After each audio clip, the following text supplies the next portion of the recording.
उत्पत्ति 2 और उसका 25।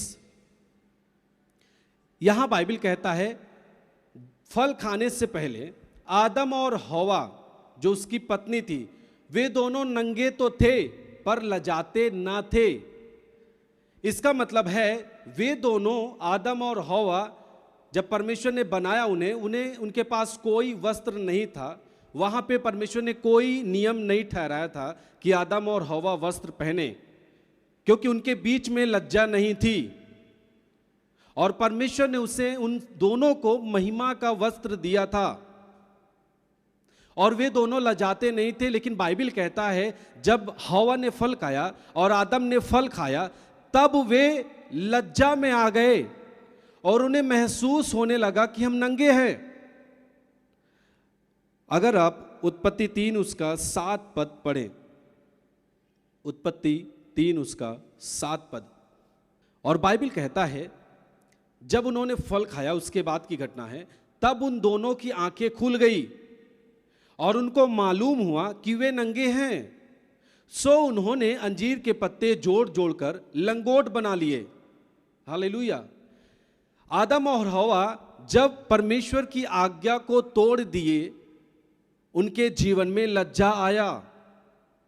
पहले वे दोनों नंगे थे पर लजाते नहीं थे, लेकिन जब उन्होंने परमेश्वर की आज्ञा को तोड़ा उनके जीवन में लज्जा आई और वे अपने से एक अंजीर के पत्तों को जो तोड़ तोड़ के उन्होंने दोनों अपने लिए क्या किए कि लंगोट बना लिए ताकि हम नंगे ना दिखें। फिर अब यदि बाइबल पढ़ेंगे उत्पत्ति उसका 3 उसका 8 पद से हम पढ़ेंगे, और यहां पे बाइबल कहता है तब यहोवा परमेश्वर जो दिन के ठंडे समय वाटिका में फिरता था का शब्द उनको सुनाई दिया। तब आदम और उसकी पत्नी वाटिका के वृक्षों के बीच यहोवा परमेश्वर से छिप गए। तब यहोवा परमेश्वर ने पुकार कर आदम से पूछा, तू कहां है? 10 पद कहता है उसने कहा, मैं तेरा शब्द बारी में सुनकर डर गया, क्योंकि मैं नंगा था इसलिए छिप गया। हालेलुया। यहां बाइबल बताती है कि फल खाने के बाद इनके जीवन में यह महसूस हुआ कि हम नंगे हैं। और आप सोचिए कि परमेश्वर जब ये दोनों फल नहीं खाए थे और परमेश्वर इनसे मिलने के लिए आता था तो ये दोनों नहीं लजाते थे, ये नंगे रहते थे पर लजाते नहीं थे। इनके जीवन में लज्जा नहीं थी, क्योंकि परमेश्वर ने ही ऐसे ही रूल करके बनाया था कि वे वस्त्र नहीं पहनेंगे। उन्हें परमेश्वर ने महिमा का वस्त्र दिया था। वो वस्त्र पवित्रताई में ही एक व्यक्ति पहन सकता है जो परमेश्वर के द्वारा दिया जाता है।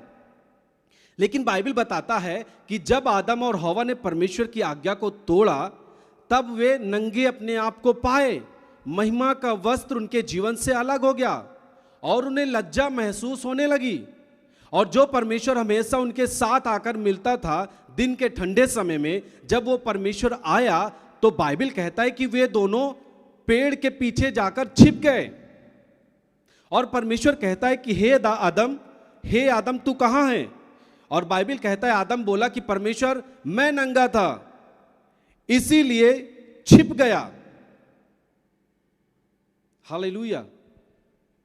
और बाइबल कहता है 11 पद में, उसने कहा, परमेश्वर ने कहा कि किसने तुझे बताया कि तू नंगा है? जिस वृक्ष का फल खाने को मैंने तुझे मना किया था क्या तूने उसका फल खाया है? हालेलुया। आप सोचिए, एक व्यक्ति लज्जेपन में कब आता है? जब वो परमेश्वर की आज्ञा को तोड़ देता है। जब भी आप परमेश्वर की आज्ञा को तोड़ेंगे आप लज्जेपन में जाएंगे। लज्जा जानते हैं, एक शर्मिंदगी होती है। आप जब भी परमेश्वर की आज्ञा को तोड़ेंगे आप अपने जीवन में लज्जा को पाएंगे। जो परमेश्वर शोभायमान वस्त्र आपको दिया है उस शोभायमान वस्त्र को आप खो देते हैं जब आप परमेश्वर की आज्ञा को तोड़ देते हैं। जब आप परमेश्वर की आज्ञा को तोड़ते हैं आप नंगेपन में आ जाते हैं, शर्मिंदगी आपको घेर लेती है, लज्जापन आपको घेर लेता है। इसीलिए हमें जो भी परमेश्वर आपको संदेश देता है, यदि आप उस संदेश में बने रहे तो आपको लज्जा नहीं आएगी, आप लज्जा का सामना कभी नहीं करेंगे। आप हमेशा महिमा से महिमा से महिमा की ओर जाएंगे। आप हमेशा परमेश्वर की ओर से अपने जीवन में सफलताओं को देखेंगे, लोगों की बड़ाई को देखेंगे कि लोग आपकी बड़ाई कर रहे हैं।